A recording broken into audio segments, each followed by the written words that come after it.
ہزاروں سال پہلے کی بات ہے، نمرود نام کے ایک بادشاہ کی حکومت تھی۔ اس نے خدا ہونے کا جھوٹا دعویٰ کر رکھا تھا، اور جو اسے خدا نہ مانتا اس پر بہت ظلم و ستم کرتا اور قتل بھی کرا دیتا تھا۔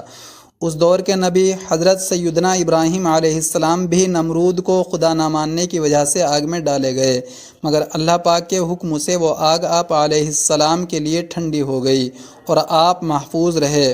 آپ علیہ السلام کو آگ میں ڈالے جانے کے کچھ دن بعد سخت قحط پڑا اور کھانے پینے کا سامان ختم ہو گیا۔ لوگ نمرود کے دربار میں جا کر اناج کی درخواست پیش کرتے، جواباً نمرود ان سے اپنے خدا ہونے کا اقرار کراتا۔ جو اسے خدا مانتا اسے اناج مل جاتا، اور جو نہ مانتا اسے خالی ہاتھ جانا پڑتا۔ حضرت سیدنا ابراہیم علیہ السلام بھی اناج لینے نمرود کے پاس گئے۔ نمرود نے پوچھا، تمہارا رب کون ہے؟ فرمایا، میرا رب وہ ہے جو زندہ کرتا اور موت دیتا ہے۔ یہ سن کر نمرود بولا، یہ قدرت تو میرے پاس بھی ہے۔ یہ کہہ کر اس نے 2 قیدی بلوائے، ایک کو چھوڑ دیا اور ایک کو قتل کرا دیا۔ آپ علیہ السلام نے نمرود کی کم عقلی دیکھ کر فرمایا، میرا رب مشرق سے سورج کو نکالتا ہے، اگر تو خدا ہے تو مغرب سے سورج نکال کر دکھا۔ یہ سن کر نمرود حیران ہو گیا اور کوئی جواب نہ دے سکا۔ کچھ دیر بعد اپنی شرمندگی مٹانے کے لیے بولا، میرے پاس اناج نہیں ہے، جاؤ اپنے رب سے جا کر اناج مانگو۔ آپ علیہ السلام نمرود کے دربار سے نکل آئے اور گھر کی طرف چل پڑے۔ راستے میں ریت کا ایک ٹیلا نظر آیا۔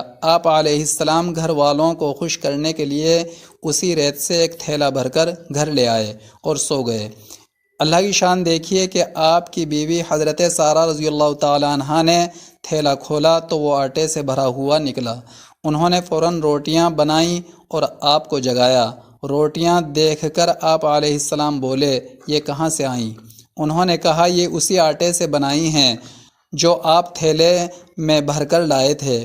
آپ علیہ السلام سمجھ گئے کہ اللہ پاک کی طرف سے ریت آٹے میں تبدیل ہو گئی۔